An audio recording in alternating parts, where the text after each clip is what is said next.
All right. So here today we are bringing back. This is a guy we had on before.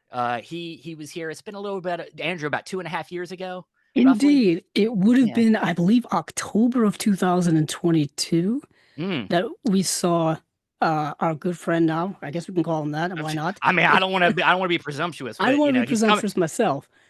He did agree to come back and talk to us. So at least Right, he's like they're okay. But indeed. but last time we had him on, we brought him on to talk about um his film Takeout that he co-directed. Right. Right there, and he had that go into the Criterion Collection. He came on and talked to us with that. Right around that time, he was prepping to go into production on a film that's now in the collection that we're going to Mm, talk about today, Yeah. Anora. And so, and along with that, we have one of his earlier films, Prince of Broadway, which we talked about last time we talked. And now we're going to be able to talk about it a little bit more in depth with the Blu-ray. But of course, we here he is, Sean Baker, man. What's up? Hey guys, how are you? It's good to be back. Fan- yeah, fantastic, man. It's something long time coming. I've wanted to bring you back since our first conversation. You're just, as we figured out in our first conversation, you're just one of us. You're just a movie nerd collecting Blu-rays, not knowing where to put them. So Gotten worse indeed. in the We last get- 3 years. Oh my God, uh, it's been 3 years. October 22. Yeah, that was like the last time I had any sort of freedom because I was going into Anora at that yep, point, and followed by Anora was the Oscar run, and then also the editing of Shi Ching-zhou's film Left-Handed Girl, who I yes, co-directed Takeout with. So really, I've just been out of the fog for about 2 weeks since Cannes. But I have been crazy since October 2022. So it's funny we're reconnecting now after that. Yeah, yeah. yeah. We can. It's we're gonna catch you when we can, man. As long as you're willing.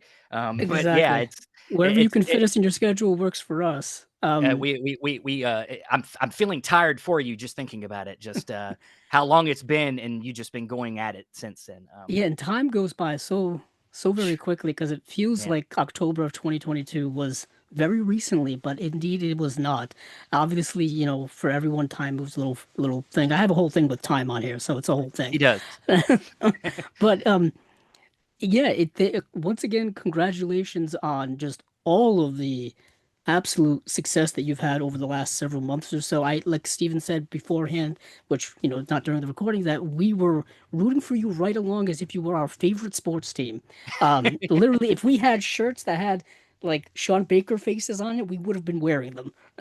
I know Yeah. I would have.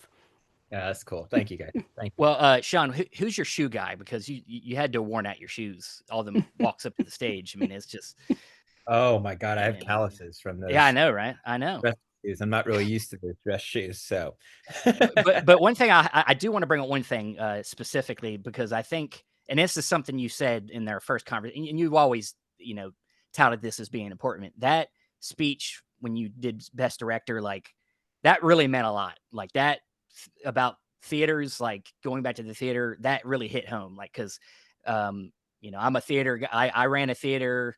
I worked at the theater for 9 years. I Oh, was in really? that. Yeah. Oh yeah. And I was just fighting that good fight of just people around you having to convince people that it's important is a Yeah. struggle every day. And just hearing somebody say it on that stage in the way you did, it was amazing, man. That was great. Oh, that means a lot. I've been hearing that from a lot of people in the industry, and I'm glad that it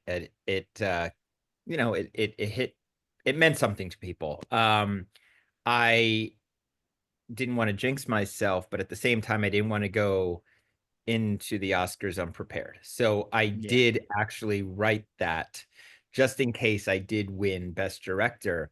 And it was a moment I never I always I try not to again, not to I try not to jinx myself. So I don't try to think too positively, like I'm gonna win, I'm gonna win. Instead, I'm just very I go into it just trying not to think of the outcome.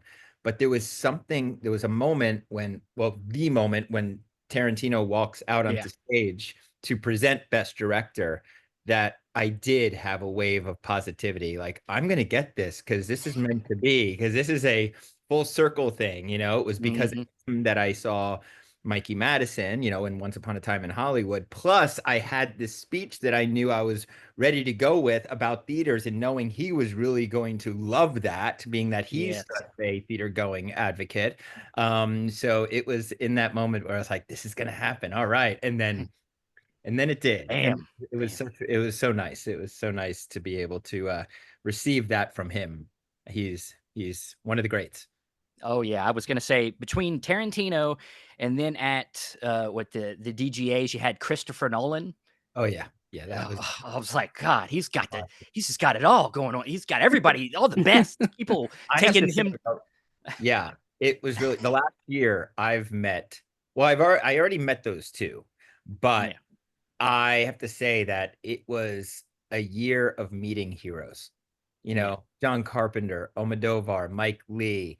It was really the Oscar run of Anora was so for me. It was like a blessing because I was yeah, just able to connect with the filmmakers who actually influenced and inspired Anora. So it was good. exactly. Yeah. That's Exactly. fantastic, man. And what is interesting is kind of the gestation of Anora, which is it's fascinating to me because last night I spent so much time delving into all of the special features on the Anora Blu-ray or 4K, and you are really kind of open to kind of just the process of filmmaking pretty much from the beginning, pre-beginning to during the production, all that kinds of stuff. And I was just thinking about it, like, are you, kind of always an advocate of just kind of, passing on the education of film to others, just the whole process of it all? Oh, you mean like how we talked about the making of and Yeah, because on here you always talked about kind of like when you started pre-production, then there's a whole hour of just B-roll behind the scenes stuff on here for Honora. yeah, So it's so revealing because usually, us people at home don't get to see a lot of the making of stuff. You know what I mean? That seems to be behind the scenes. Um, but for some reason with all of your films, you've been really open with all of that stuff. Has that always been just kind of a point with you?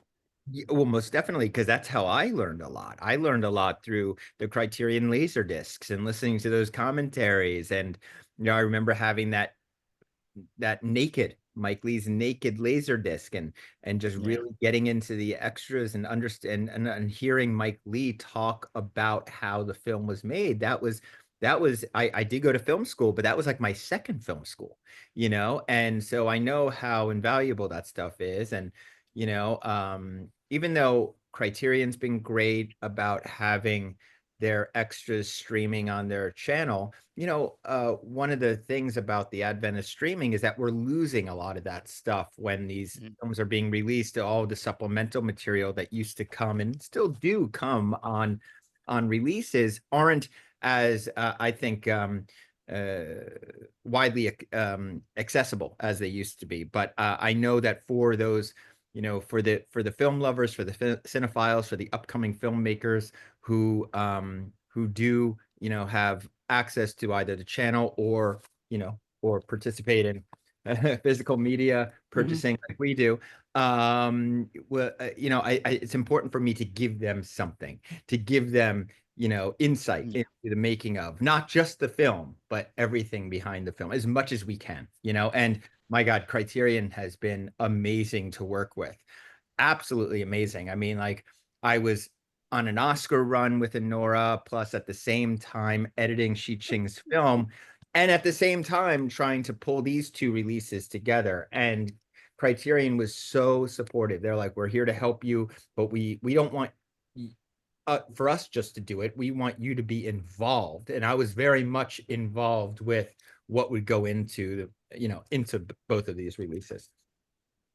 yeah. I was gonna say, I think, sometimes you can tell when the filmmaker has been a little bit more intimately involved Yeah, in one of the releases because not only just the material inside the disc, but even the covers, yeah, the look of this, like and Prince of Broadway's I love because it's got that whole kind of yeah. the old the handmade stuff, and it really you could tell that it was really methodically thought out to really make was. this like encapsulate what the movie was. Yeah.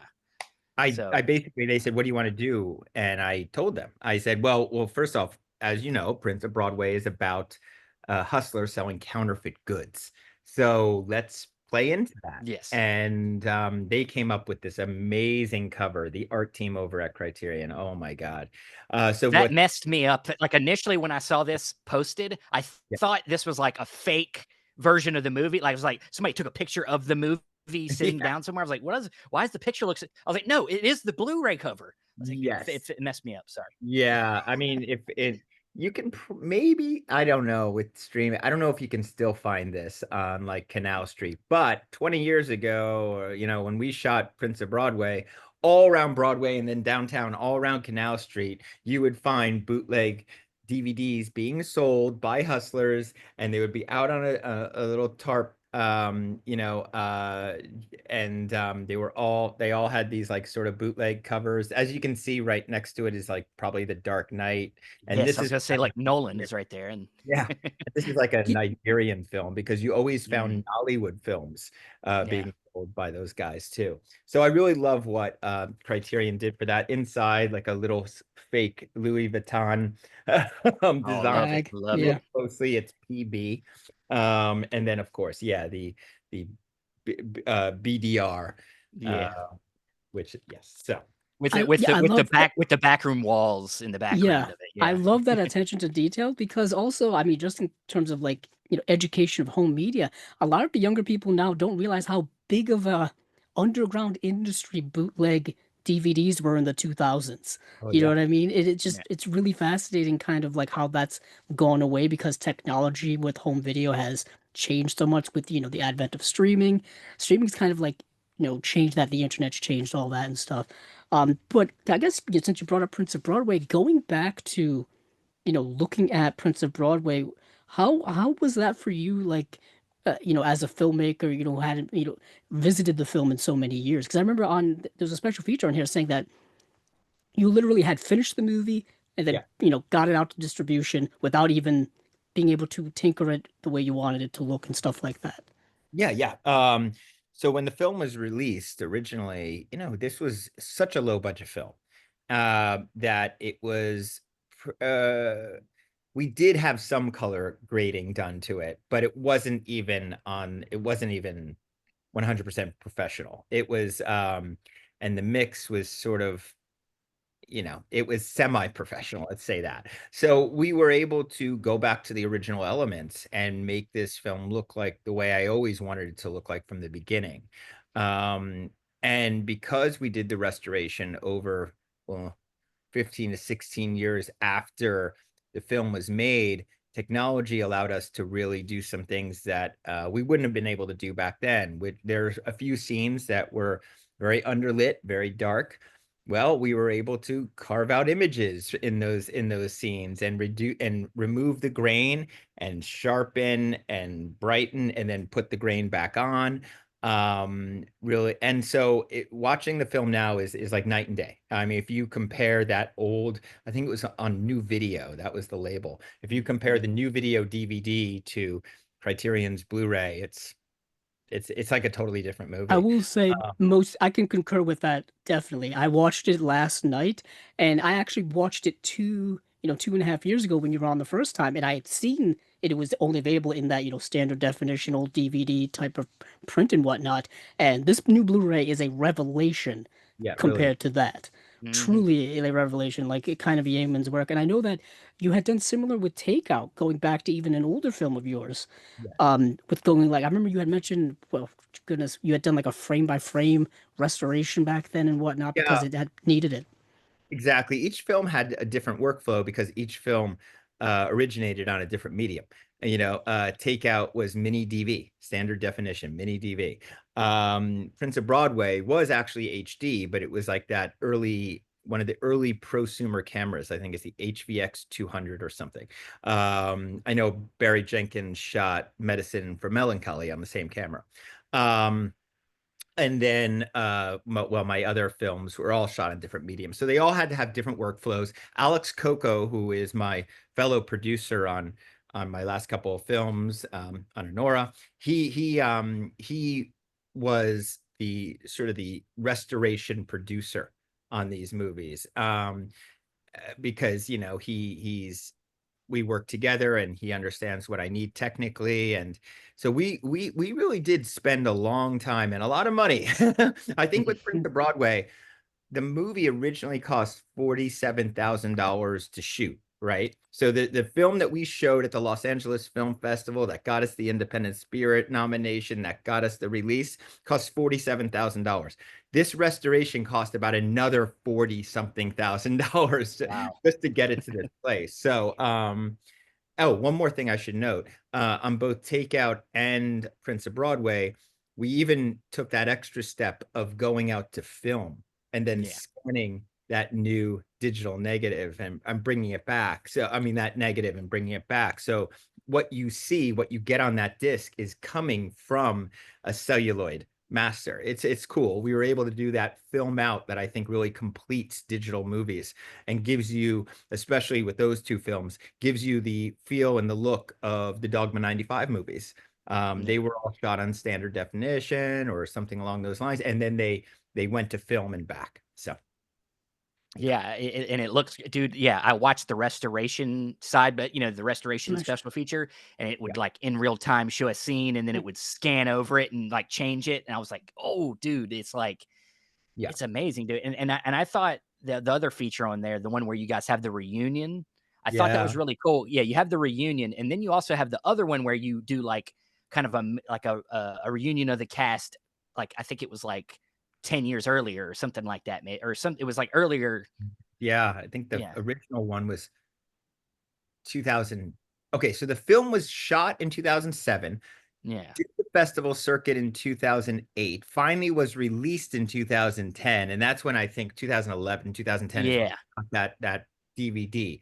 So, and then we just had our reunion in New York, when? Just 2 years Lat, ago. lat. Yeah, Yeah, 2 years ago. So it's been like almost a 20-year journey here. yeah. It's approaching. It's 17 years. Yeah. Yeah, it was really great to kind of see that, like, see where people are now and see how much this movie meant to them. A movie that, as you said, was made up, incredibly low budget, made guerrilla John Cassavetes style on the streets of New York, and just to see how it impacted all of their lives, I think was really kind of rewarding. Just on a sentimental level for me as a viewer. Um, but yeah, Prince of Broadway, I think as you mentioned, was kind of one of your earlier breakout films. I think you mentioned that. Um, Yeah. I think I had several breakouts. yeah, I mean, you're always breaking out. You're rising Well, up there's levels. well, you're yeah, I mean, I think that's been your career, at least my perspective. Like, I think we said this last time that you're always trying to challenge yourself. So you're always trying a different level of filmmaking style, or you're trying to work with different types. Like, for instance, in Anora, I think you've mentioned that this was like maybe like the most like professional actors that you've used on a single film, right? A lot of times you're mixing in a lot of off the street people, but this time you're working with a bigger crew, a big, and so like every time you're kind of, of course, Tangerine, you're using phones, you're always doing something different to kind of shake it up. And I think that that's why you have had many breakouts. It's Mm, because you're always changing it up so that nobody kind of can expect what you're going to do next. I mean, Oh, other than, of course, tackling similar subject matters, but yeah. it's different Yeah. facets of the same subject matter. So, Yeah, cool, cool. Well, thank you. Yeah, I think for the next film, it'll be pretty much along the lines of a Nora. I'm going to be shooting 35, mhm. similar scale and scope. Um, and I have no idea about the cast yet, but it'll be like the others where there'll definitely be some fresh faces in there, at least to Well, audiences. well, let me ask you this. I know last time we talked, you brought up a film that you were gonna shoot until the pandemic hit. That Yeah. was in Canada. Is this No, potentially?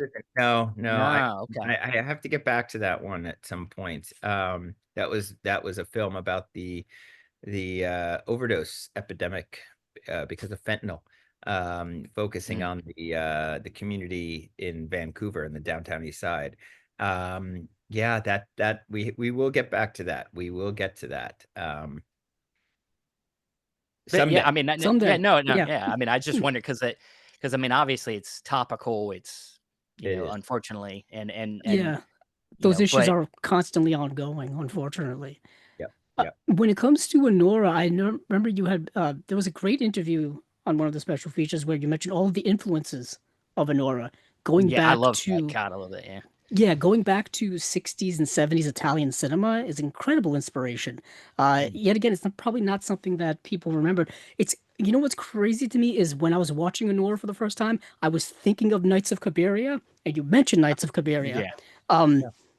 and that movie is so timeless and Yeah. shares such a kindred spirit with Honora because it is about this woman's, journey who happens to be in this profession, but Mm. also trying to aspire for more. So there's Mm. just such an interesting connection with that. I've always loved that movie, Knights of Cabiria. I Mm. wanted that movie so bad on Blu-ray that I pretty much just bought the Fellini box set from Criterion just so I could have Knights of Cabiria finally on Blu-ray because I was waiting way too long for it. Yep. Yep. I think I had that BFI release. But yeah, it's a wonderful film. Neon. I'm gonna post about this as soon as I can on my Instagram. But Neon was nice enough to gift me an original Italian locandina. The vertical the slim vertical poster of Knights of Cabiria. Wow. It's gorgeous. It's an amazing piece. They gave it to me just to congratulate us for the wins and everything, and it was so special. Yeah, so that's going to be going up on my wall very soon. Nice. Fantastic, man. I'm We jealous. talked about that. Yeah, I was gonna say we talked about that last time too. I'm also somewhat of a poster, and not like you, but I working at the movie theater. I have a large collection of posters. Mm. I did buy some recently. I got Living in Oblivion was a Oh film yeah, I love. yeah. I got that up on my wall right now, and L.A. Confidential. I got me an L.A. Confidential poster up. You have Oh, a Seven Samurai poster behind you. Oh, I do. Yeah. Well, that Mm. one's not an original like the other two, No, no. but yeah, I could that's only cool. imagine how much that must be at this point. Yeah, yeah. I don't know if the posters are the same material back then. I don't know, but yeah. As Andrew said, I think that's the one thing I think people are that are into modern cinema, are into these comic book movies and stuff like that. They love connectivity, but you yes, can get that same connectivity feeling, I think, through cinema in general. Yeah, I think that these features, a lot of the stuff that you say about how, like you wanted red in like all the scenes in Anora. So you like talked about a Jess Franco connection and stuff like that. I'm like, dude, this is the cinematic universe, cinema. Like you can just literally learn about a whole bunch of cinema if you yeah, just like get this kind of information from the filmmaker, if they do like what you did. Like I think that that's my favorite thing about this, especially the Anora release. I thought was like just so in depth with like delving into inspiration. That making of is like a day-to-day, like here's the life of working on a film set for 40 days, like yeah. and just really just giving you like a real down low look at the what it means to be in that doing that. A filmmaker can look glamorous from the outside, but really the day to day is a grind. Oh God, yeah, Like yeah. No, yeah, we had that featurette could have been hours long. hmm And we had so much. The wonderful Bobby Hacker, who also edited our trailers for Criterion. He's an amazing editor, and he had hours and hours of footage to work with, and really whittled it down to an hour. But there's a lot there. There's a lot there because we had hmm people shooting all the time. We didn't really have a professional videographer on set, or even we only had a professional photographer some of the time. We just didn't want a huge crew, and we were trying to keep things pared down. So, but we asked everybody, hey, when you can, whip out your iPhone and shoot some stuff. And so we really did have hours and hours to work with. And I like what you said about, yeah, it is true that when as a filmmaker slash cinephile, it's hard not to incorporate images and themes and style and craft from the films that you love into your own film. And yeah, there's a fine line though between inspiration and an homage and ripoff. You know what I mean? Yeah, yeah. You Yeah. know, or it's like when it I always want it to just be there, if it and I can point it out later, but I don't want it to be so obvious in the moment that people are sitting in the theater saying, "Oh, I'm just watching a remake of that Italian sex comedy. Why do that? I want to make Yeah. new, fresh, contemporary films." But I can't deny that sometimes, something like the red scarf is in Anora, it obviously is a prop that is so important on many levels.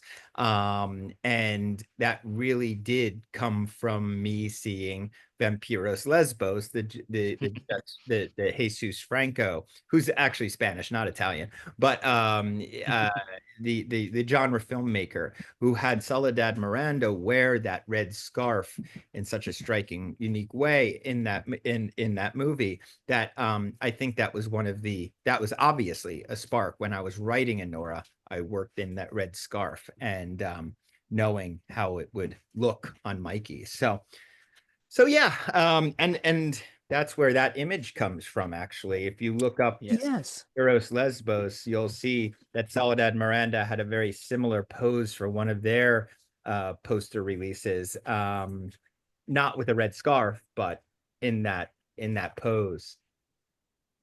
And I was going to point out something else. The essay book.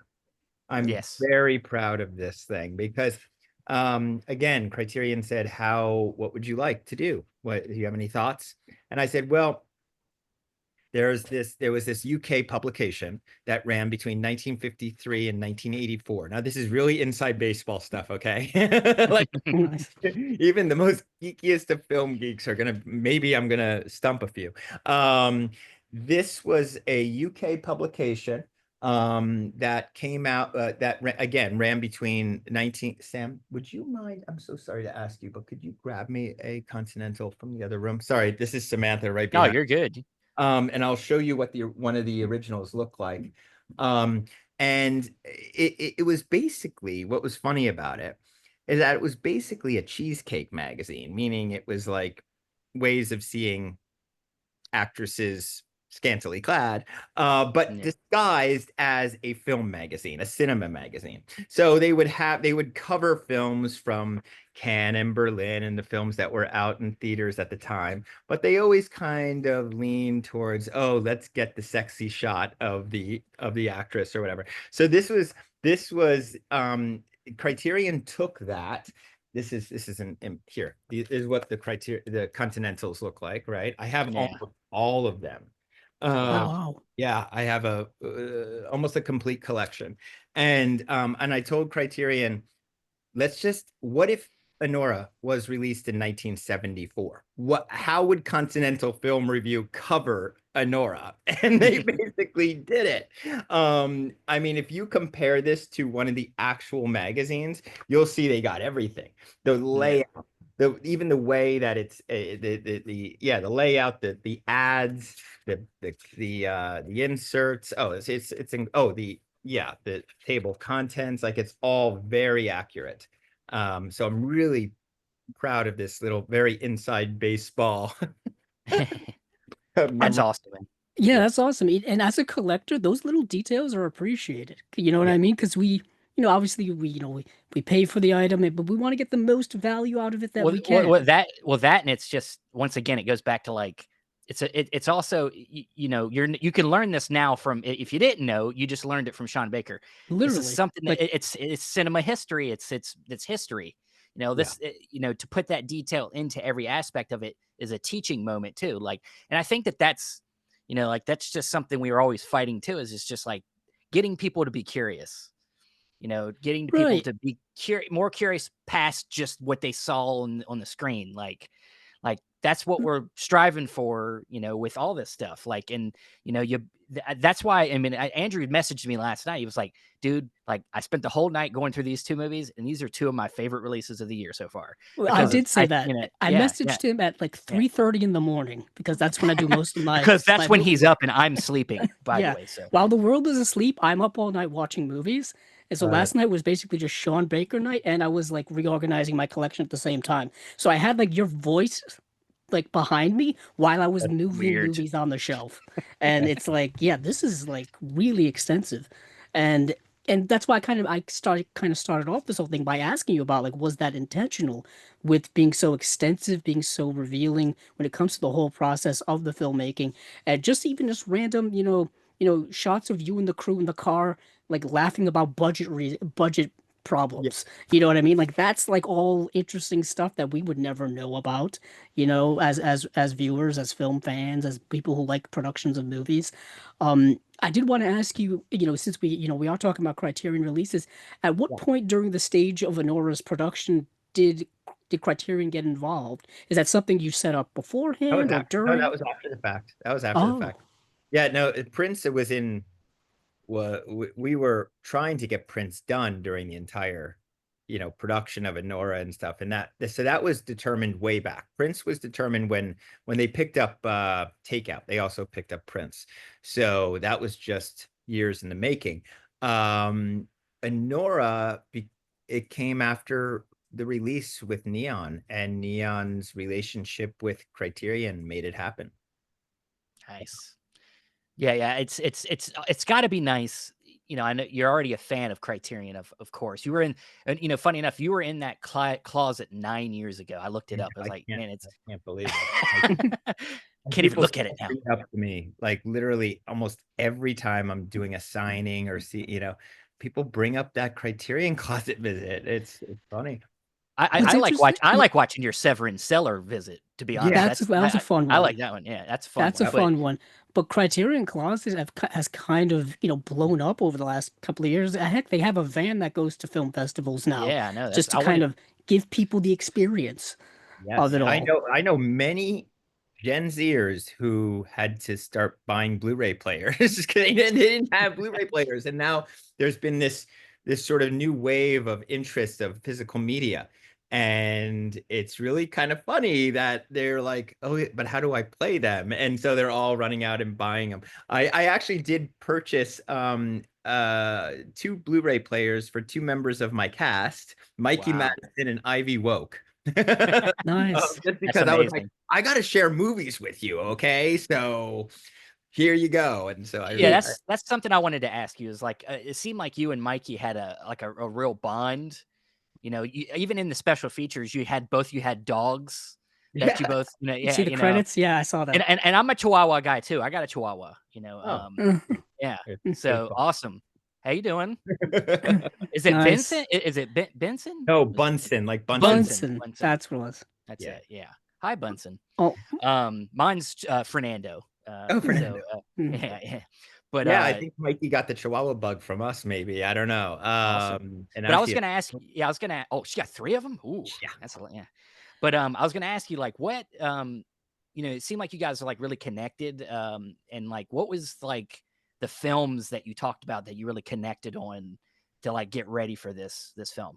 Well, the ones that we connected on didn't really maybe inspire the movie, but I just love the fact that she knew about these and loved these movies. So Possession, number one. Oh man, there you. Oh Now, wow. Oh God, that's a French grand on my Wow, wall. that's Went nice. that's over one of amazing. our first coffee meetings. She told us how much she loved Possession. I was like, oh my God, how can we have to cast this girl. um, Exactly. but then also, let's see, it was one of the early gifts that she gave me was Smile on Oh yeah. Blu-ray. I think she was having come from the Tarantino world. She was heavily influenced by 60s psychedelic cinema, and so that was a Girl on a Motorcycle. She loves that film. Oh, yes. um but then, as we were getting into it, I was giving her films to look at, to sort of set the mood, like well, Vampiros Lesbos. I just wanted her to see kind of the style. I showed her Scorpion 701, Yeah. female prisoner, which is a Japanese film that really has very little to do with Anora. But again, it was about the empowered female lead, right? Yeah. And just and her demeanor and her stances and her just the way she moved. Actually, I showed her that for that. What else? Oh, I showed her actually like a new Amor, which is Mm, on Criterion, I believe, yeah.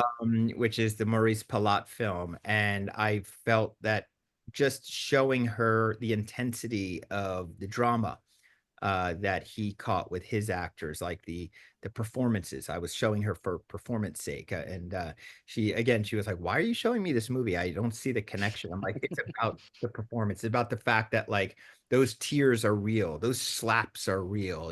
Those, the physicality between actors." And then with my crew. With both Drew Daniels and who is the cinematographer, and Stephen Phelps, my wonderful production designer, they got films like Godard's Contempt and again Vampiros Lesbos and just to show them, hey, this is what I'm going for with the style. And they, oh my God, they got it. They got it. Yeah. I would say most definitely the aesthetic of Anora is so fascinating to me because it's such a wild difference of aesthetics based off of Anora's journey.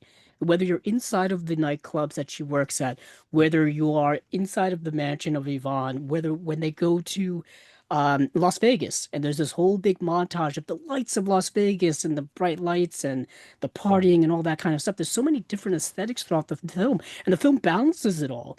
And I yeah. just found that to be like, it's interesting on Nora's journey or Annie's journey throughout the whole movie based on the location that she's in. Um, and I Thank you. think Mikey Madison definitely captured all of the different emotions because she's going through such a wild, you know, journey.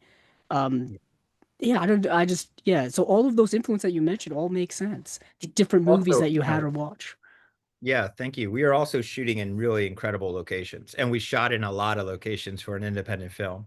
And those locations brought so much. I mean, shooting it at headquarters, that wonderful strip club.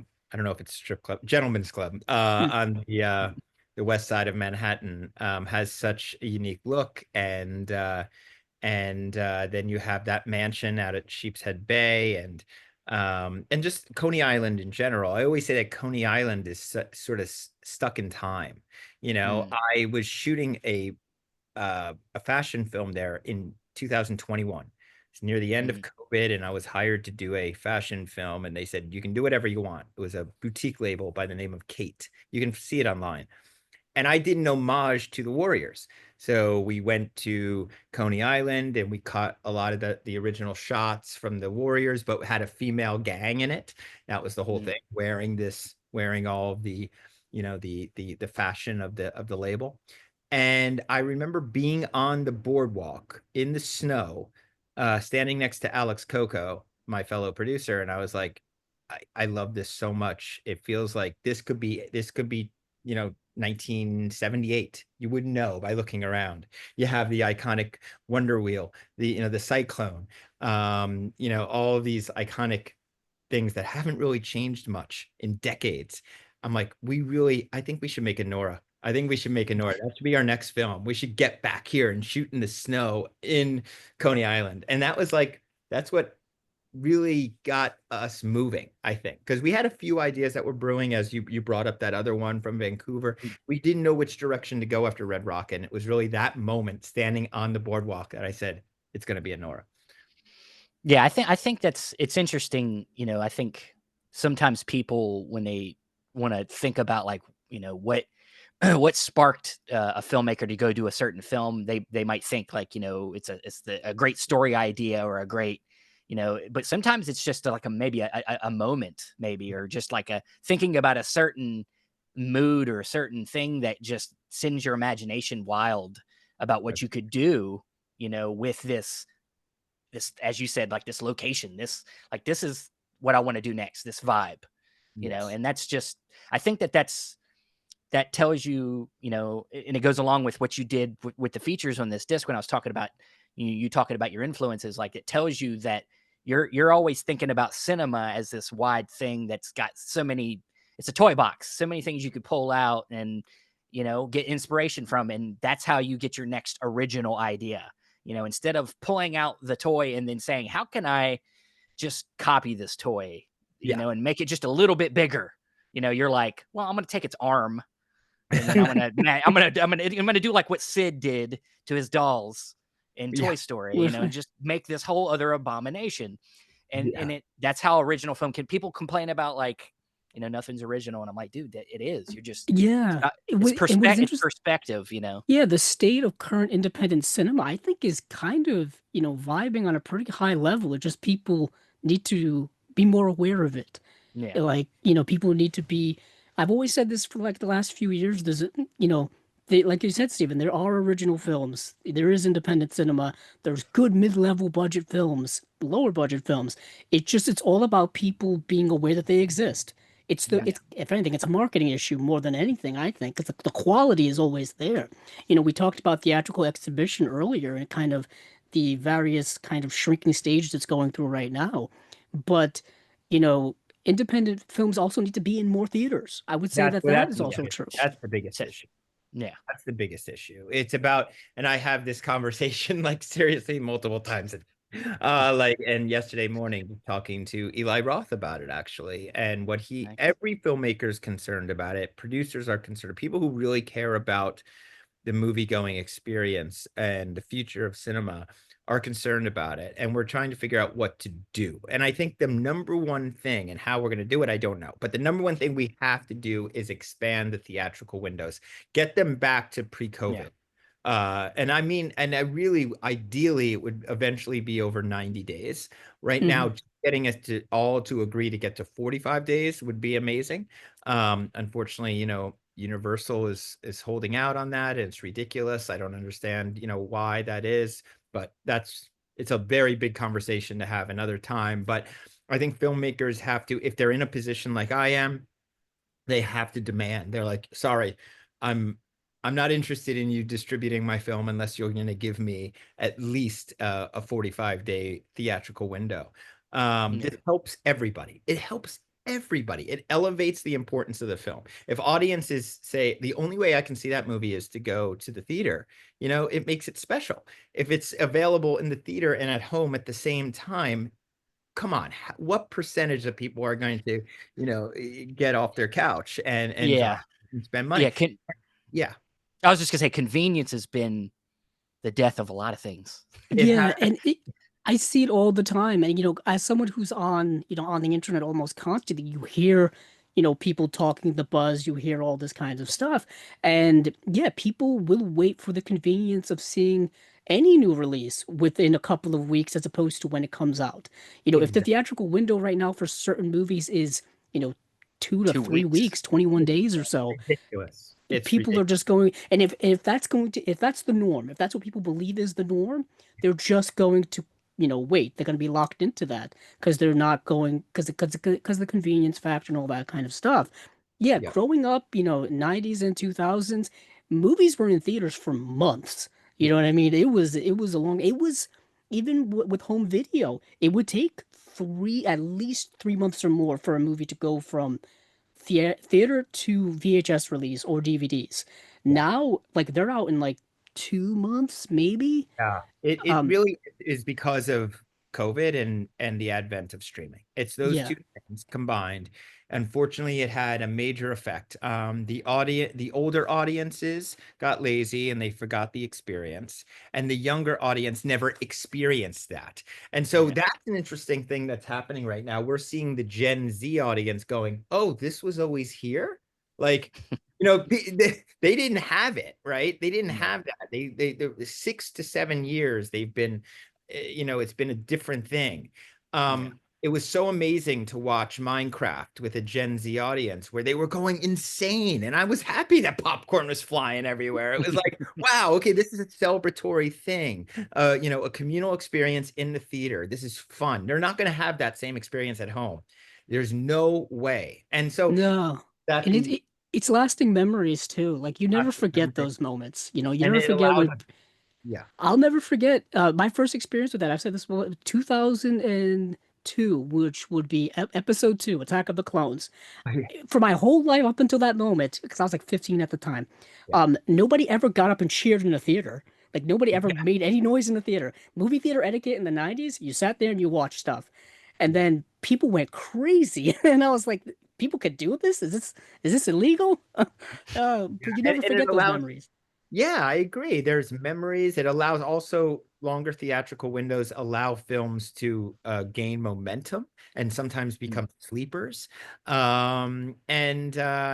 And it's also how the filmmakers want you to see their films. I mean, we shoot them and we color grade them and we master them for the big screen. And then unfortunately, 99% of the audiences see it on tiny little screens. And so it also is the way the artist wants you to see it. And I know we're here and your whole Of course. podcast is based on physical media, and we should celebrate this, but I always saw this as an afterthought. Home entertainment is an afterthought, and these wonderful things are ways of preserving and archiving and having a collection. But it doesn't mean that things should premiere this way. This is home entertainment.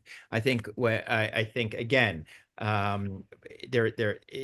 we really have to fight to bring back what was so that vital part of cinema, which was theatrical exhibition. Yeah, the magic needs to return, and I think the younger people need to kind of reconnect with that. The youth will lead us, as they say. It starts with the parents. The parents got to take them.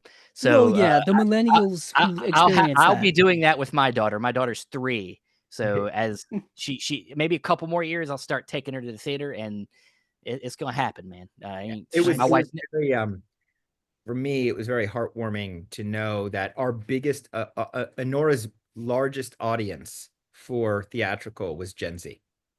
That's great, man. Nice. That's great. Yeah. You know, it's good because and the good thing is Anora's an adult film.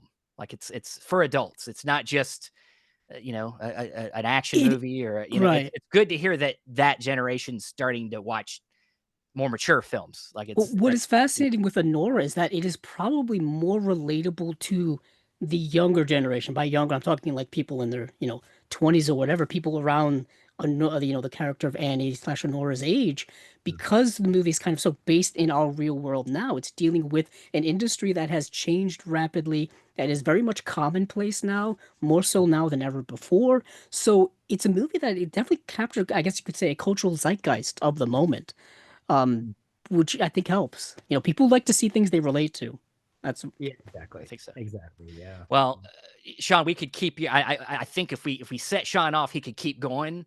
But but we know we got limited on time with you. But I'm headed off to the theater right now. Exactly. I'm going to see Ballerina tomorrow. So I'm checking out Final Destination. I'm a couple of weeks. Oh God, I want to see it so bad. Nice. I've been watching. I've been watching all the other ones the last couple weeks. But yeah, I have this Life of Chuck is great. I was gonna say new Wes Anderson this weekend, as well as Mike Flanagan's Life of Chuck. So it's gonna be a good weekend at the theater. Exactly. But let's let you go, Sean. Of course, go to the theater, as obviously by this conversation, and of course, go pick up Anora and Prince of Broadway from Criterion. You got a Barnes and Noble sale coming up next month. Go get it all, stock up, do all that stuff. Get takeout while you're at it. But thanks, Sean. Thanks for taking the time. And thanks for having me. Of course, we'll see you around, man. Sooner than 3 years from now. Whatever the next. Okay. We'll see you for the next one. Excellent. All right. Thanks, man. Bye-bye.